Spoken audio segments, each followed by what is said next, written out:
É que você falou. Eu não falei nada, você falou. Que é um técnico que vem de fora. Você falou. Posso falar? Pode, mas então não fala que fui eu. Posso falar? Pode. Mas não fala que fui eu. Posso falar? Pode, mas não fala que fui eu. Tá. Eu estou dizendo, o São Paulo é um técnico que vem de fora, que não conhece os nossos jogadores, o nosso campeonato. Você tem que dar um tempo de adaptação. Quando você vai para fora, o jogador, você tem que dar tempo de adaptação para ele. E ele está começando, o trabalho do São Paulo começa a frutificar agora, depois de 6 meses de trabalho. Ele vai ser campeão brasileiro? Eu acho muito difícil. Não acredito. Desculpa, o Abel com um mês não podia pedir a cabeça do Abel.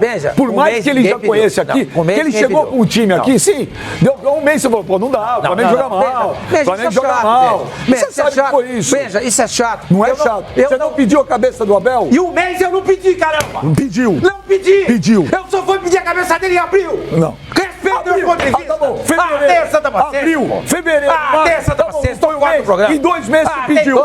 Você tinha que dizer quando você pediu. Eu não pedi coisa nenhuma. Pediu. Em abril eu pedi a cabeça dele. Pediu. O time não rendia.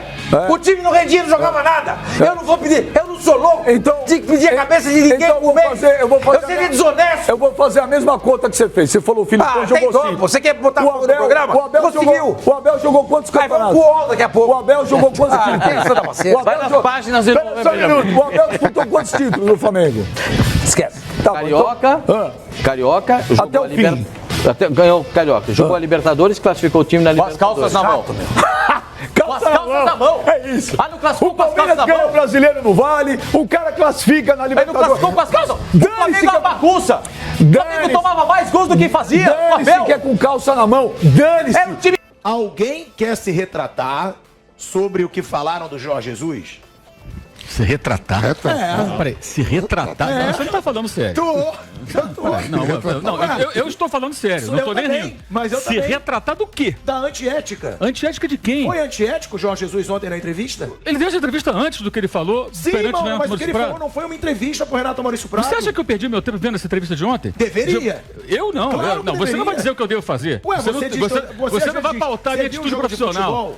Eu não vou assistir uma entrevista vencida. Você viu o jogo do Racing? Entrevista falei, vencida. Não vi. Então você não pode opinar. Ué, claro que eu posso opinar. Você também não pode opinar, então seria antiético ou não? Não tô dizendo que ele é antiético. Você tá colocando palavra na minha boca, cara. Eu tô dizendo pra você o seguinte, não vi a entrevista. Você vai deixar eu falar, você vai falar o tempo todo. Você não deixou eu falar. Não, você... Então vai. Fale à vontade. Sim. Vou dizer o seguinte, não vi a entrevista vencida. Pra mim, irrelevante o que ele falou antes. O que aconteceu foi depois.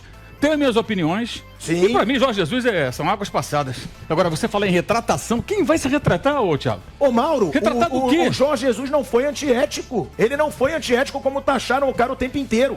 Pelo contrário, quando ele foi Você estava no jantar na casa do Kleber Leite? Você estava? Não, você está. Então você está dizendo que o jornalista mentiu? Sim, não. Você está falando isso? É isso? Eu estou entendendo isso. Eu vou falar. O que eu estou dizendo é o seguinte: eu não confio na palavra de alguém que diz o que o outro falou. A minha palavra, o dono sou eu. Então tá bom. Então você está dizendo que o Renato Maurício Prado mentiu. Eu acredito no Renato Maurício Prado. Você está tirando palavra da minha boca. Eu acho que um jornalista experiente como ele não iria inventar aquilo. Eu acredito no profissional. Um familiar do Jorge Jesus me falou que muito do que foi vazado não é verdade e que muitas coisas foram tiradas de contexto. Muito não foi vazado, Sim. Mas o que não é verdade? Aí que tá. Porque o que vazou? Qual foi a situação que mais gerou crise? Foi a seguinte, cara, ele quer voltar pro Flamengo e ele tem até o dia 20. E não foi assim que ele falou no Bem Amigos. De um jogador importante, jogou 9 anos na Europa, em grandes clubes, pelo Muricy Ramalho. Você conhecia o trabalho dele já?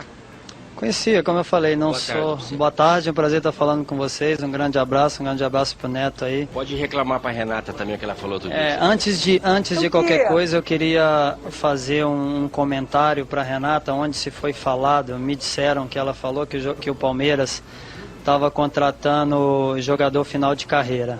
Queria dizer, Renata, que primeiramente eu respeito e vou respeitar sempre a sua opinião, só que eu queria saber o critério que você usa em relação a jogador final de carreira. Não, em primeiro lugar, eu não falei que você é um jogador em final de carreira, eu falei que você era um jogador experiente que tinha ficado jogando fora muito tempo e que agora está voltando para o Brasil. Se você não viu e te informaram dessa maneira, te informaram de uma forma errada. O que eu falei foi isso, e você tem uma experiência internacional sim, porque você está há muito tempo antes no futebol alemão e agora no futebol turco também. Foi isso que eu falei. E as coisas que eu falo aqui, Lincoln, você vem aqui no programa, está convidado também, eu falo na frente das pessoas. Eu não faço faço um comentário num dia, como muita gente, como muitos comentaristas, e mudo de opinião assim ao Léo no outro dia. Eu tenho uma coerência no meu trabalho e foi isso que eu falei apenas. Então a gente vai ter que rever isso aí, porque me falaram, mas de qualquer forma eu deixo claro para você que respeito a sua opinião, mas se você tiver falado, mostra que você não acompanha a minha carreira, porque por onde eu passei... O que eu falei, eu estou dizendo para você agora, e a minha palavra basta, porque eu estou no vídeo todo dia, ao vivo, falo com as pessoas, são 7 anos ininterruptamente, e é só isso. E eu não mudo minhas opiniões em nada, a não ser que eu me convença que a minha opinião estava equivocada. Aí sim eu falo. Mas o que eu falei foi isso. Se tem alguma mentira em você estar há tanto tempo assim na Europa e estar atuando fora, você saiu do Atlético Mineiro e foi pro futebol do exterior. E está voltando agora. Foi só isso que eu falei. Com certeza. Então, só completando que se você falou, aí você demonstrou que não conhece a minha carreira, porque por onde eu passei eu fui ídolo e a opção de estar esse tempo sem jogando foi toda minha. Então, eu só queria passar isso, mas independente, deixando claro que não é um problema com você, é só o que eu respeitei, o que eu falei. Não existe problema, né? Eu acho que você está insistindo num assunto que está morto, que não existiu. Exatamente. Eu joguei na Europa, a Fiorentina, quando eu cheguei lá, jogava de 15 em 15 dias em casa. Jogava uma partida fora, outra em casa. Uma partida fora, outra em casa. É mais fácil você encher o estádio. Salário mínimo lá é 3 vezes maior do que aqui.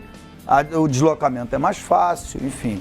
Então a gente não pode comparar nenhum time do Brasil com o Borussia, por exemplo. Exato. Seria injusto. Mil todo jogo. Oi? Seria injusto. É uma outra realidade. Agora, é claro que aí eu não sou bom de números, mas é claro que se seu time está bem, o torcedor, ele abre mão da praia, ele abre mão de uma série de coisas pela sua paixão, para ir ver o seu clube no estádio. Eu acho que isso deveria ser uma regra para todos, mas, enfim, sem citar nomes aqui, ninguém quer ver o seu time lá atrás na tabela, perdendo como mandante. O cara quer ir ver o time dele ganhando. Estão falando todas as dificuldades que se tem hoje para ir, certo? É difícil, é mais caro. O fato novo há 31 anos não tinha tanta gente que ia ao estádio. Isso é bom. Então, pera um pouquinho. O preço aumentou. A televisão transmite mais, eu tenho mais dificuldade, a violência está na rua, o país está em crise, tudo isso todo ano vale. Há 31 anos não tinha 18 mil de média. Mas o PVC, é que você está fazendo uma conta de média. E quem faz aumentar essa média são os clubes que estão com poder aquisitivo maior, que tem seus estádios. Mas todo ano é assim. Não é assim. Não é. O ano passado aconteceu 40 mil de média. Não, enfim, quer dizer, todo ano é assim. Mas esse ano tem um time a mais. Qual time a mais? O São Paulo. Que o ano passado lutava para não cair, esse ano ele luta para ser campeão. Ele teve a menor média. Internacional ano passado estava na Série B. O ano passado, o São Paulo... O ano passado... Você está tirando a média do todo, mas na verdade a média é tirada... Não, eu tô pegando casos particulares. Bom, PVC, obrigado. Vou dar um exemplo para você. O ano passado o São Paulo teve... Fala só você, que é mais fácil. Não é porque você não deixa ninguém falar... Você ficou falando meia hora, eu fiquei quieto. A hora que eu vou falar, você quer falar. Não quero mais falar. Tá bom. Não quero mais falar, porque sempre a última palavra é a sua. Então termina aí, PVC. Termina, por favor. Então. Exatamente, Rizek. Estou aqui ao lado de Gilmar Rinaldi, coordenador técnico de seleções, que pediu esse espaço aqui no Redação Sport TV. Ele já está, inclusive, com retorno, pode ouvir o estúdio. Oi, boa tarde, Rizek. Apenas eu saí aqui da entrevista, eu tive uma informação.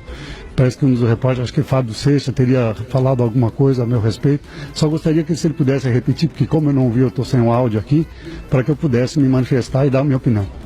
Perfeito, Gilmar. Passa a palavra aqui ao Fábio. Olá, Gilmar. Boa tarde. O que eu disse aqui, Gilmar, eu tomei todo o cuidado para não fazer nenhuma ilação. É algo que eu considero, que eu critico há algum tempo. Eu acho que não é uma situação ideal. E acho que o fato de você ter sido empresário de alguns jogadores abre brecha para que em alguns momentos existam comentários sobre um ou outro jogador chamado para a seleção brasileira. E eu lembrei aqui que o Diego Alves, ele tinha você como empresário antes que você assumisse o cargo na seleção brasileira, antes que você assumisse o cargo na CBF. Bom, quanto à tua opinião de eu ser qualificado ou não para estar na seleção brasileira, apesar de ter sido empresário, isso é uma coisa que você tem todo o direito de ter. Agora, o que eu não posso admitir é que uma pessoa que trabalha num órgão tão importante como você está trabalhando, não tenha o cuidado de pelo menos checar a informação. Porque eu nunca trabalhei com o Neiva Alves, e eu só peço que você me respeite um pouco mais, porque você fala para milhões de torcedores, certo? E eu estou aqui, estou fazendo meu trabalho de uma forma muito séria e buscando atender da melhor forma possível todas as pessoas e as perguntas que me são feitas. Agora, por favor, tenha mais responsabilidade.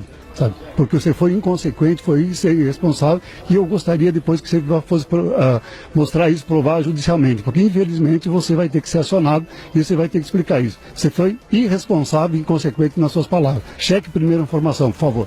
Ok, irmão, eu te respeito, em nenhum momento eu faltei com respeito com você. Eu tomei todo o cuidado aqui. Você me desrespeitou, porque você fala o seguinte, as pessoas podem, não, você fez a relação e você que fez toda a história. Então, você não está me respeitando. E isso eu não admito.